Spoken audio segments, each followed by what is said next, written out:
Okay, guys, so it is a couple of days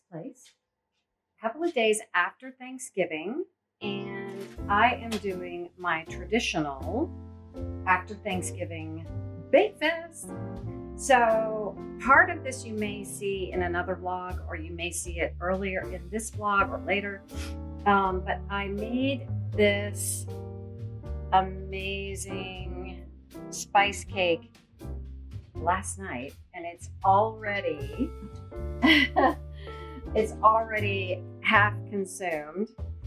And all it is just leftover nuts, walnuts. I had a couple of oranges that were getting ready to go bad, and I wanted to use them. So I juiced them and made the frosting. As you can see, it's a little bit orange. Made the frosting into, or rather, made the icing out of the oranges that were left over. This is just a chai tea that I have cooking here that I just get a dipper full throughout the day to help with those yummy, cozy vibes. But the one thing I wanted to show you was the pot pie that I always make. It's just in a glass dish, regular pie dish. I make it out of the leftovers, and bad vlogger, I completely forgot to bring you down and show you the leftover tin, but this is the leftover tin that came from Thanksgiving. I left these out because they're sweet potatoes, and I wanted the pie to be more like 100% savory. And I left these two pieces of turkey out because my husband likes a turkey sandwich after Thanksgiving, and all of this, you know, animal protein is for him. So what I have done here, I'm gonna put you down. I've got my vegan turkey in here warming up. In fact, I'm gonna turn it off so we don't get all the noise. So what I've done is I've whisked up an egg and a little bit of milk, and this is what I put on the bottom pie layer. So this is a two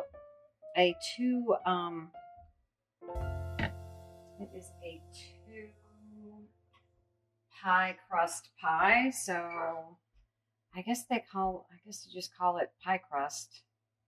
It's like a 2-layer. I was thinking like a sheet, like a 2-sheet. But anyway, this is a 2-crust pie, and it has inside the leftover mashed potatoes. It has leftover lima beans and broccoli, and there was no other leftover vegetables, thank heavens.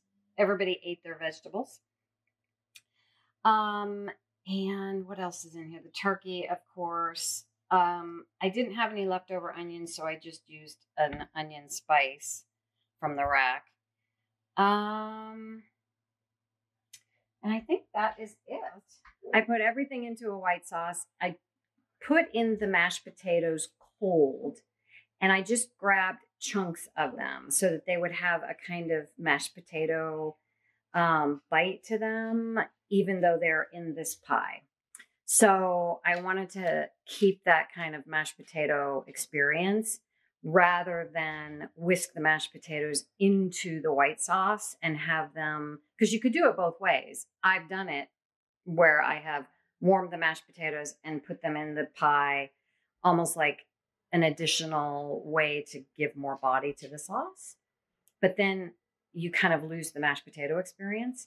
So I left them cold, pulled them out of the refrigerator cold, and chunked them up into chunks that will go in here. And if I remember, I'll show you the pie after we pull it out. I'm gonna go ahead and give this guy some little steam holes here. I usually just do kind of nothing fancy. I just want to get a way for the steam to escape. So I usually just do a few little holes like that. And I am gonna put underneath this guy. Actually, I'm not gonna do that. I think I have, yeah. So I was gonna say I was gonna put a tray underneath it, but I don't wanna do that because I want this to cook all the way through underneath. Sometimes you have to be careful how you think about baking anything that's like a pie like this, because it can sometimes come out undercooked on the underside and overcooked on the top side. So I want to make sure that I get heat to the bottom part of the pie. Okay. So I have, I was worried that it might overflow, so I was going to put the pan underneath it. But I have a piece of tin foil that I keep in this top oven for messes like that. And what I'm also gonna do is I have this, it's called the crust shield. So it's just got these little holes right here for either side of your pie plate. And what I do instead of using tin foil is to put the pie shield on the crust of the pie. I'll show you.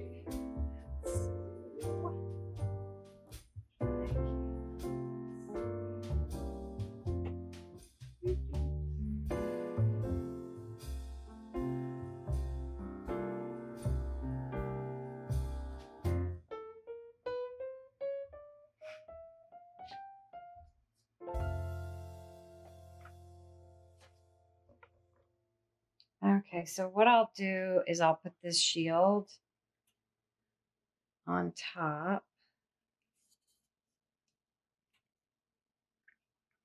It doesn't always fit because this is kind of an older pie shield and it's a little bit smaller than the actual pie. So sometimes it just has to sit on top like that.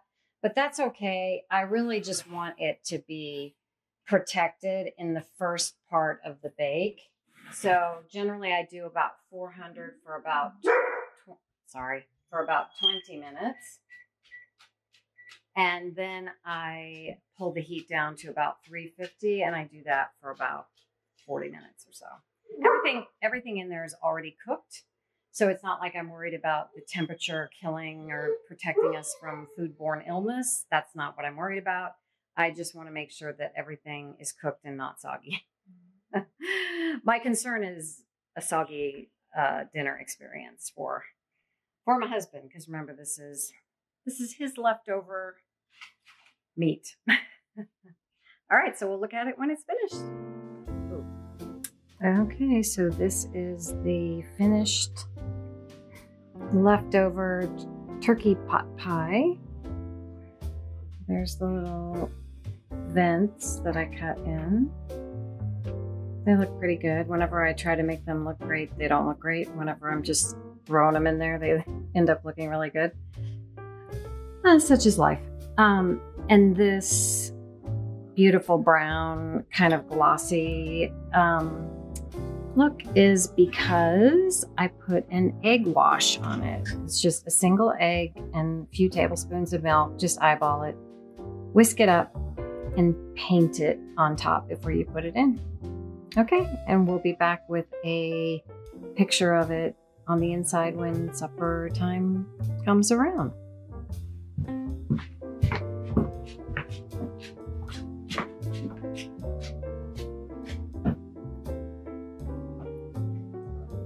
Okay, so this is the final insides of the traditional Thanksgiving leftover turkey pot pie. So you can see the lima beans, but mostly it's not that green. There's maybe a piece of broccoli there. But what I love is that the inside of the pie plate is clean, which means both of the crusts are cooked. You can see there. And I think that is because I did an egg wash on the lower pie sheet that lines the pie plate. Because this is a thick glass Pyrex pie plate, so it is you have to be particularly careful when you do a 2-crust pie to make sure that bottom crust gets cooked. But I will tell you, I'm really happy with this, and I think, yep, all the way cooked all the way through. There's a piece of turkey in there, and then the crust edge is really beautiful. Wow, that's gorgeous. Let me see what it tastes like. It's cooked perfectly. I can sometimes overcook these edges and they can taste a little bit of like overcooked, like right here. Like not quite burned, but with just a hint of char. And so my husband is nice about it. And he doesn't say, why does this have a hint of char to it? But anyway, this one doesn't. That is really yummy. And this is just a basic, I don't have the box. This is just a basic store brand of the pie dough. It's rolled up and prepared and ready to put in the plate, but it is just I think it's Food Lion store brand, so it's not anything expensive or fancy. I got the cheapest one in the cupboard because my New Year's resolution is to have a lower grocery bill. That's really good. Okay, that is the end of Thanksgiving holiday breakdown. It all comes out in a pot pie. And so now we start with all the fun Christmas stuff. Okay, I don't quite have a Vlogmas yet, but I'm gonna try to have kind of a Vlogmas. I'm gonna vlog as much as I can for the upcoming Christmas season or holiday season. Okay.